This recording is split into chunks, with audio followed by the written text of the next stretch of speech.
Vamos a empezar con el aparato cardiovascular.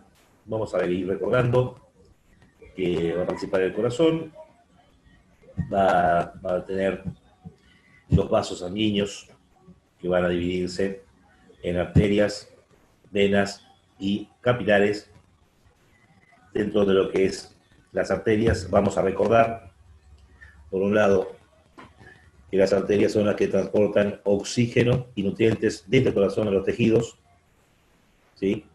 Y las venas transportan dióxido de carbono y desechos de los tejidos al corazón, con excepción de los vasos pulmonares, que lo vamos a destacar, ¿sí? Que llevan la sangre en forma invertida. En la medida que se alejan del corazón, las arterias se van transformando en arterias cada vez más pequeñas, a ver, usamos las arteriolas, hasta terminar en capilares, y a la inversa con las venas, comienzan de capilares venosos, pasan a ser vénulas, y luego pasan a ser venas acercándose al corazón. La pared arterial está adaptada a soportar presión, por lo tanto tiene pared gruesa, muscular, lisa, y membranas elásticas, cosas que la vena no tiene. Si empezamos primero con los conceptos de circulación sanguínea, ¿sí? Vamos a ver que existen dos circulaciones, una llamada mayor y una menor, tendiendo a que la mayor es la que lleva la sangre del corazón a todo el organismo, ¿sí? Y vuelve hacia el corazón. Y la menor la que lleva al pulmón, para que se oxigene la sangre, se produzca un intercambio gaseoso en ese órgano que se denomina hematosis y vuelva al corazón. O sea, a grandes rasgos sería corazón, cuerpo, corazón mayor o sistémica, corazón, pulmón, corazón, circulación menor o pulmonar. Pero es más complejo que esto.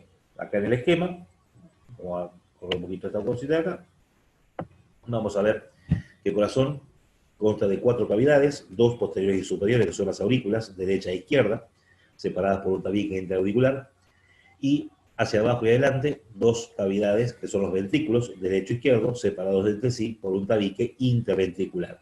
Sin embargo, se encuentran ubicadas las cavidades derechas entre sí e izquierdas entre sí, comunicadas, repito, por orificios aurículo-ventriculares provistos de válvulas. Como vemos, ¿sí? Acá en la aurícula derecha vemos la llegada de las venas cavas, vena cava superior y vena cava inferior, con sangre carbo-oxigenada. Del ventrículo derecho parte la arteria pulmonar, que es una arteria histológica, ¿sí? Es una arteria histológica porque tiene pared gruesa, porque tiene membranas elásticas, pero contiene sangre carbo-oxigenada. Lleva al pulmón y del pulmón salen las venas pulmonares, que también son venas histológicas porque tienen pared delgada, pero no tienen dióxido de carbono, sino que están cargadas de oxígeno. Entonces, considerando el esquema, comenzando siempre por un ventrículo, vamos a ver que la circulación mayor o sistémica, la cual la tenemos acá del 1 al 5, ¿sí? Comienza el ventrículo izquierdo, sigue a la arteria aorta, que la distribuye por todo el organismo con sus ramas, llega al cuerpo, ¿sí? Donde se capilariza para entregar el oxígeno, a los tejidos y capta el dióxido de carbono, y por el sistema de las venas cava superior e inferior, viene la sangre nuevamente hacia la aurícula derecha. Y la circulación menor o pulmonar comienza el ventrículo derecho, sale la arteria pulmonar, se divide en dos, una derecha y una izquierda para cada pulmón, se capilariza para que se produzca el intercambio gaseoso, como dije, la hematosis, y el retorno venoso viene por las 4 venas pulmonares, son 2 derechas, 2 izquierdas, hacia la aurícula izquierda, donde termina el circuito. En lo que respecta al órgano en cuestión, el corazón, acá tengo una imagen, que está in situ, con los 2 pulmones ligeramente replegados a los lados. Vemos el corazón en el medio, los grandes vasos como la vena cava superior, los troncos venosos, brachiocefálicos unidos y se la forman, la arteria aorta, sus ramas, la tráquea. El corazón se ubica en una cavidad del tórax llamada mediastino. Tiene la forma de una pirámide, de base posterior, superior derecha y un vértice anterior, inferior, izquierdo. Una cara anterior, una cara izquierda, una cara inferior. O sea, una pirámide triangular. Visto por su cara anterior, como vemos acá, es que más anatómicamente, vamos a decir que la cara anterior se va a dividir en 2 segmentos, uno posterior y superior, que es el segmento auricular, un segmento anterior e inferior, que es el segmento ventricular. ¿Quién separa ambos segmentos? Un surco. que rodea todo el corazón, que es el surco AB o aurículo ventricular o atrio ventricular o coronario. Circunda completamente al corazón. Vamos a ver entonces que esta cara anterior, llamada esternocostal por su relación con el esternón y los cartílagos costales, está separada, tiene una porción, perdón, auricular, separada en dos partes por el surco interauricular, en un campo auricular derecho, un campo auricular izquierdo, donde aparecen dos prolongaciones de las cavidades auriculares, que son las orejuelas o auriculillas, derecha e izquierda respectivamente. Si bien la superficie restante de la aurícula izquierda es lisa, en el caso de la aurícula derecha vamos a observar el orificio de entrada o de desembocadura de la vena cava superior. En lo que respecta a la cara anterior del corazón, pero el segmento ventricular se divide en dos porciones, un segmento posterior, un segmento arterial, y un segmento ventricular propiamente dicho, que es el anteroinferior. En el segmento arterial vemos los orificios de desembocadura de los orificios de origen, como dije al principio, de dos grandes arterias. Se origina en la parte más posterior la arteria aorta y por delante y ligeramente hacia su derecha la arteria pulmonar, ambas también provistas de válvulas arteriales de las que ya vamos a hablar. Y delante del segmento ventricular propiamente dicho tenemos un surco que es el surco interventricular anterior, que divide en dos campos, ventricular derecho, ventricular izquierdo, que son desiguales, donde el derecho es mayor y el izquierdo es menor, pero esto obedece a que si bien el ventrículo izquierdo, que origina la aorta, va a ser el más grande de los dos, porque tiene que manejar un mayor volumen, muestra en esta cara un borde del mismo, que es el borde anterior, mientras que en el ventrículo derecho lo que se ofrece acá es la cara anterior, por eso aparece como más grande. En una vista posterior, inferior e izquierda, acá se puede ver de todo un poco, anatómicamente, en este esquema se ve lo que es la cara inferior, también se ve la base. Lo llevo al esquema para que sea más simple de entender. En esta vemos dos caras, la cara izquierda y la cara inferior, que en realidad forma una curva, no tiene un borde definido. La cara izquierda muy sencilla, porque está recorrida por el mismo surco AB, o atrioventricular o coronario, y separan los dos campos auricular y ventricular, que son convexos y lisos. En el caso de la cara inferior, se ve que luego de contornear el vértice del corazón, aparece el surco interventricular posterior, y que se une con el surco auriculoventricular, también se une con el surco interauricular. Acá varios detalles. El primero, que la superficie del corazón en la cara inferior, todas las cavidades muestran superficies lisas, con excepción de la aurícula derecha, que va a encontrar el orificio de desembocadura de la vena cava inferior. Y segundo, se cruzan todos los bordes de esta cara. Si me fijo en el anterior, del surco interventricular anterior, no llega al surco auriculoventricular. Se forma una cruz. Esta llamada cruz de Haas posterior debería llamarse solamente cruz de Haas, ¿sí? Pero va a ser un punto de referencia anatómico para la descripción de lo que es la circulación coronaria. Las arterias van por los distintos surcos y van siguiéndolos, y se toma ese punto como referencia para decir, bueno, a nivel de este punto pasa tal cosa o tal otra. Detalle en esta imagen, vemos el vértice señalado por los ventrículos, aunque quien forma verdaderamente el vértice es el ventrículo izquierdo. Y para ver la base, no hay esquema porque acá se ve sencillamente, la base la forman exclusivamente las dos aurículas, separadas por el surco interauricular. La aurícula izquierda aparece lisa, pero con 4 orificios, que son los 4 orificios de las 4 venas pulmonares. Y la aurícula derecha, ¿sí?, presenta hacia arriba y hacia abajo las desembocaduras de las cavas, uniendo el margen derecho de ambas venas cavas en esta base. Tengo un surco vertical llamado surco terminal de His, el cual va a terminar levantando una cresta dentro de lo que va a ser la luz de la cavidad, o sea, la configuración interna.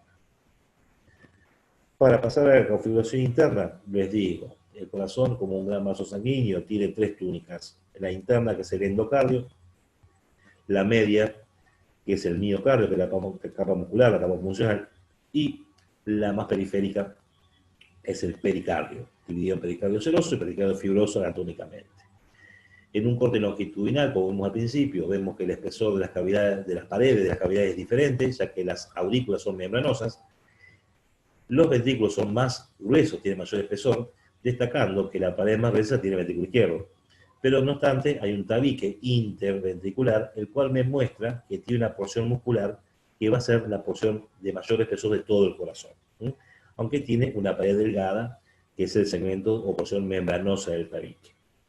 Quiero destacar que quede claro, lo que es el endocardio, que tapiza el interior de las cavidades, es una membrana como el endotelio vascular, muy lisa, que evita que la sangre se coagule cuando circula en contacto con ella. Sin embargo, anatómicamente se describen dentro del corazón eminencias musculares, las cuales hacen que tenga una superficie irregular, pero va a ser irregular en lo que respecta a la anatomía, porque histológicamente están tapizadas esas irregularidades por el endocardio, o sea que sigue siendo liso para la sangre. Existe una serie de saliencias musculares alargadas, las cuales, como se ven acá, hay una que se desprende de una pared y que queda libre luego dentro de la cavidad, que es una columna carnosa que vamos a denominar de primer orden o pilar. Se le llama así porque tiene un extremo adherido, el otro extremo y el cuerpo libre. Y de él se desprenden láminas fibrosas llamadas cuerdas tendinosas. Enseguida les cuento para qué sirven. Existen además columnas carnosas que tienen los dos extremos adheridos a manera de puente y el cuerpo libre, que se llaman columnas carnosas de segundo orden, y otras que son directamente rugosidades de la pared alargadas y en todo adherido, que son las columnas carnosas de tercer orden. Destaco, las únicas que tienen sinónimos son las de primero, se llaman pilares y existen únicamente en los ventrículos, mientras que de segundo y tercero existe tanto en aurículas como en ventrículos. Bien, ¿para qué sirven las cuerdas tendinosas? Tiene que ver con las válvulas del corazón. Esta imagen que tengo acá a la derecha es una imagen vista posterior y superior. ¿Qué tienen que imaginar? Que sacaron las aurículas, o sea, acá donde paso el cursor tiene que estar el tabique interauricular, entonces de este lado la aurícula derecha, la aurícula izquierda, y vemos los orificios aurículo-ventriculares, derecho e izquierdo respectivamente con sus correspondientes válvulas. Y por delante y encima los orificios arteriales. ¿Sí? Las válvulas auriculoventriculares, ¿sí?, exclusivamente van a depender de los pilares del corazón y las cuerdas tendinosas. Esto es un corte, repito. Acá tengo una valva que constituye la válvula, acá tengo otra, acá están las cuerdas tendinosas. Estas se van a desprender de un anillo, llamado anillo fibroso, que separa las aurículas de los ventrículos. En la siguiente diapositiva, acá vemos entonces, ¿sí?, marcado el anillo fibroso, la valva con la lámina fibrosa, que es flexible pero inextensible, resistente. Se puede doblar, pero no estirar. Tiene un borde adherente, un borde libre, ¿sí?, el adherente al anillo fibroso, como si fuera la bisagra de la puerta, ¿sí?, borde libre, una cara parietal, que esta cuando se abre la válvula hacia el ventrículo se apoya en la pared del ventrículo, y una cara axial o axial que mira hacia la aurícula cuando se cierra. Acá tenemos un pilar donde observamos que el pilar o columna carnosa de primer orden tiene su extremo adherido a la pared, su extremo libre, y las cuerdas tendinosas que están destinadas a distintos puntos de la valva de la válvula correspondiente. En este sentido, vemos que las cuerdas tendinosas también se dividen en orden, primero, segundo y tercero. Las de primer orden son aquellas que se van a desprender desde el vértice del pilar hasta el borde adherente de la valva. La de segundo orden lo hacen a la cara parietal, y la de tercer orden, que en realidad son las más importantes, son las que van a terminar en el borde libre. ¿Qué es lo que hacen estas válvulas? Por ser una válvula, tiene que asegurar el flujo unidireccional del fluido, en este caso la sangre. Para la función normal del corazón, la sangre debe pasar de aurícula a ventrículo y de ventrículo a arteria, y no hacer el sentido inverso, o sea, no hacer un reflujo. Entonces, esta válvula debe abrirse para que el ventrículo se llene de sangre, cerrarse para que el ventrículo se vacíe hacia la arteria. Esto nos lleva a los fenómenos denominados de sístole y diástole. Ojo con lo que voy a decir. Diástole significa relajación, sístole significa contracción.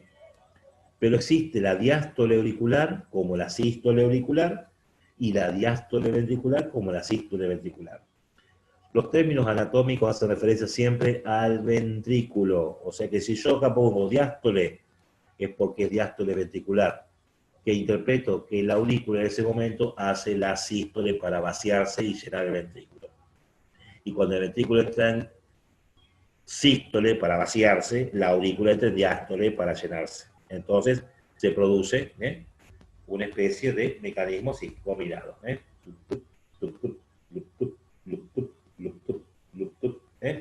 Diástole ventricular, sístole auricular. Sístole ventricular, diástole auricular. ¿Sí? Entonces, acá vemos que en la diástole el orificio aurículo-ventricular está abierto y el arterial se va a encontrar cerrado por su válvula. Voy a aclarar esto. ¿Por qué se abre este orificio auriculo-ventricular? Porque en el ventrículo se genera presión negativa al relajarse, hace un vacío. No tiene nada que ver el pilar. Por lo tanto, está relajado como también está relajado el miocardio ventricular. Entonces, las cuerdas tendinosas también están relajadas.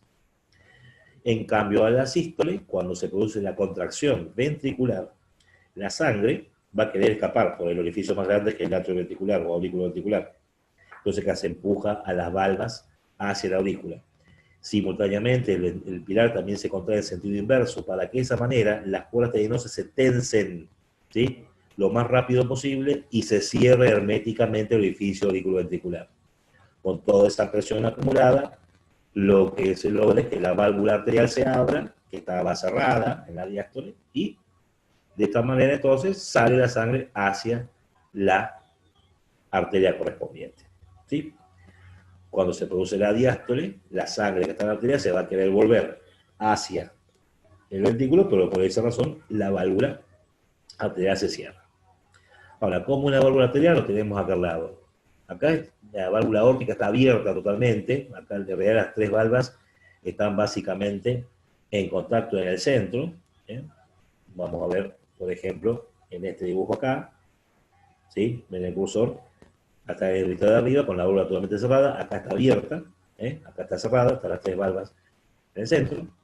Quiero mostrar esta imagen porque está buena. Tiene un borde libre, ¿sí?, un borde adherente, que tiene la forma de media luna, de ahí que estas valvas se llaman semilunares o sigmoideas. Una cara parietal. La cara parietal es la que va a pegarse a la pared cuando se abra. Y una cara axiloaxial que mira hacia el ventrículo. Y en el medio del borde libre tiene un pequeño engrosamiento fibroso llamado llamado nódulo. En el caso de la válvula aórtica, el nódulo se va a llamar nódulo de Arancio. En el caso de la válvula pulmonar, tiene una válvula similar, se llama nódulo de Morgani. ¿Cómo funciona esto? Cuando se contrae el ventrículo en la sístole, empuja a estas válvulas contra las paredes arteriales. Le hace esto. ¡Pac! ¿Sí? Entonces la sangre pasa. Cuando la sangre se quiere devolver, se mete en el bolsillo, ¿sí?, y la empuja hacia adentro. Si eso lo hacen las tres juntas en el centro, ¿sí?, ahí, una, dos, falta tres, hacen esto. Lo que sucede es que son autoestáticas, o sea, se abre la válvula, se apoya la válvula contra la pared arterial. Se cierra la válvula cuando la sangre se mueve, llega al bolsillo, las tres válvulas se chocan en el medio. El nódulo está ¿para qué? Para asegurar, ¿sí?, el cierre hermético de la válvula. Esta imagen, chicos, es para mostrar desde arriba que la válvula pulmonar tiene una valva anterior y dos posteriores, una izquierda, una derecha. La aorta es al revés, tiene una valva anterior derecha, una valva anterior izquierda y una posterior. El nódulo que se llama de Arancio, el de la aorta de Morgani. Esta imagen muestra que, igual que esta, que la válvula aurículo-ventricular vista de la aurícula cerrada tiene tres valvas, una anterior, una inferior y una interna. Esto coincide con las paredes que tiene el ventrículo derecho, mientras que acá tengo La válvula mitral, que es la izquierda, aurícula ventricular izquierda, que tiene dos válvulas, interna o mayor y externa o menor. También son más derecha e izquierda respectivamente. También coincide con las paredes que tiene el ventrículo izquierdo, tiene dos. Y este es un corte horizontal del corazón, transversal a los ventrículos, ¿sí? Muestra desde abajo el tabique como pared más gruesa, que es convexo hacia la derecha y cóncavo a la izquierda, y lo que le decía recién. Tres paredes, el ventrículo derecho, interna, convexa, que es el tabique, una anterior correspondiente a la cara anterior del corazón y una inferior correspondiente a la cara inferior, y el ventrículo izquierdo tiene la pared interna, que es el tabique de forma cóncava, y una pared externa, que es la cara izquierda del corazón. ¿Sí? Detalle, el tabique, junto con la pared izquierda, externa del ventrículo izquierdo, son los que se contraen para darle toda la fuerza a la cavidad del ventrículo izquierdo. O sea que el tabique funcionalmente es parte del ventrículo izquierdo. Anatómicamente el tabique es pared interna de los dos ventrículos. Y funcionalmente el ventrículo derecho tiene solamente las paredes anterior e inferior, las cuales directamente al contraerse generan la mínima presión que necesitan para llevar la sangre por la pulmonar a los pulmones. Entonces, si esto es una vista del ventrículo derecho abierta desde afuera, esta es la pared anterior, esta es la pared inferior y allá en el fondo del tabique, como que cada pared tiene un pilar de nombre idéntico, o sea, pilar anterior, interno e inferior, envía sus cuerdas tendinosas a la valva correspondiente, ¿sí? El vértice, acá no está dibujado, pero tiene algunas irregularidades, tiene columnas carnosas según interesa el orden. La base presenta el orificio AB con la válvula tricúspide y sus tres valvas, y hacia arriba se continúa con una prolongación que también va a ser la pared anterior, que lleva el nombre de infundíbulo de la arteria pulmonar, también conocido como cono arterial. Ese infundíbulo también es un orificio donde estaba la válvula pulmonar y tiene una pared anterior engrosada por una columna carnosa de tercer orden llamado espolón de Wolff, un vestigio del desarrollo. Y algo que es importante, entre la pared interna, que es el tabique, y la pared anterior, uniendo la base de ambos pilares, tenemos la llamada bandereta asiforme o cintilla arqueada, que es una columna carnosa de segundo orden, un puente que no se ve lo que voy a decir, pero en su interior se encuentra lo que se denomina la rama derecha de la de His y que tiene que ver con el sistema eléctrico automático del corazón. Para el ventrículo izquierdo, vea una vista izquierda, pero corté por los bordes, el borde anterior y el borde posterior, ¿sí? Que tienen cada uno un pilar. Esa es la diferencia que tiene con el ventrículo derecho, que tiene un pilar por pared, una cara interna que es el tabique, que es cóncava y lisa, una cara externa que es retiré, que es cóncava y lisa. El vértice también presenta columnas carnosas de segundo y tercer orden, la base, hacia abajo la válvula mitral, y por encima y por dentro el orificio aórtico directamente con la válvula aórtica. Hay que destacar que si bien en el ventrículo derecho, el pilar derecho, los pilares del ventrículo derecho enviaban sus cuerdas tendinosas a la válvula correspondiente, por la ubicación anatómica que tienen estos pilares, el pilar anterior envía sus cuerdas tendinosas a la mitad superior de las dos valvas, mientras que el pilar posterior lo hace a la mitad inferior de las dos. Y en lo que respecta a las aurículas, si bien son cada una ovoidea, se las define irregularmente públicas. Esta aurícula derecha que muestro acá está vista desde la derecha sin la pared externa, por lo tanto la pared anterior presenta la válvula tricúspide con las tres valvas. La pared posterior me muestra una eminencia que es la cresta terminal de His, que corresponde al surco que mencionamos hoy, y en el espesor de la misma vamos a encontrar, aunque no se ve acá, el llamado nodo sinusal, que es el marcapasos principal del sistema cardiolector que hice referencia.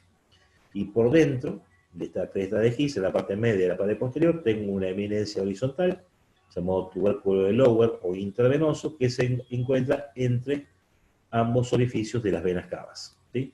En teoría es para que la sangre cuando viene desde arriba o venga desde abajo, directamente se refleje hacia adelante y no haga turbulencia.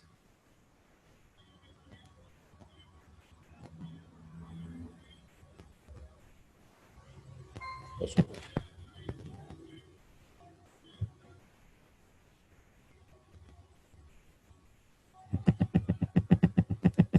Seguimos. Algunos detalles técnicos.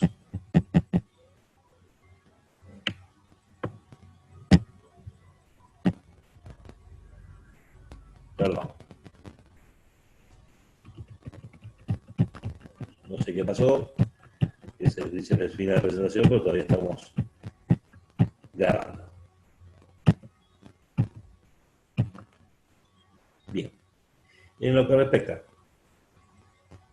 a la pared superior de la aurícula derecha, tenemos el orificio de vena cava superior, que es avalvular.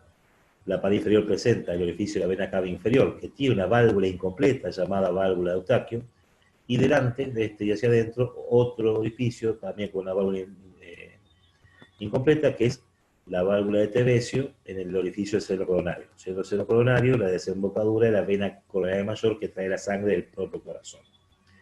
La pared externa, que está retirada en esta imagen, tiene columnas carnosas según el tercer orden llamados músculos pectíneos. Y la pared interna tiene un vestigio de la comunicación que existía entre las aurículas, que era el agujero oval o de Botal, el cual me muestra acá con el nombre de foso oval. Y delante un vestigio llamado anillo de Bieusen, que también depende del tabicamiento del corazón. Lo destacable de esto es que el anillo de Bieusen, que es una lámina en forma de media luna y un extremo inferior que se continúa con la válvula Eustaquio, y esto, un tal Todaro, le dio el nombre de tendón de Todaro.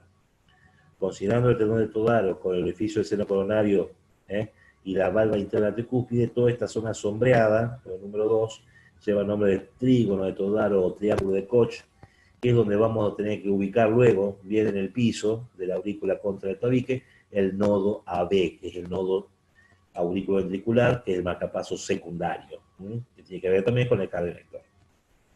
Y termino con la aurícula izquierda, que esta sería visto desde el lado izquierdo, del otro lado. Saqué también la pared externa, veo el tabique, que es la pared interna. Veo la pared anterior con el orificio mitral y su válvula mitral. La pared posterior con los 4 orificios de las 4 venas pulmonares, que son 2 superiores y 2 inferiores, derecha y izquierda respectivamente. Observen, la pared superior, la pared inferior y la pared lateral que saqué la externa son lisas, no tienen accidente.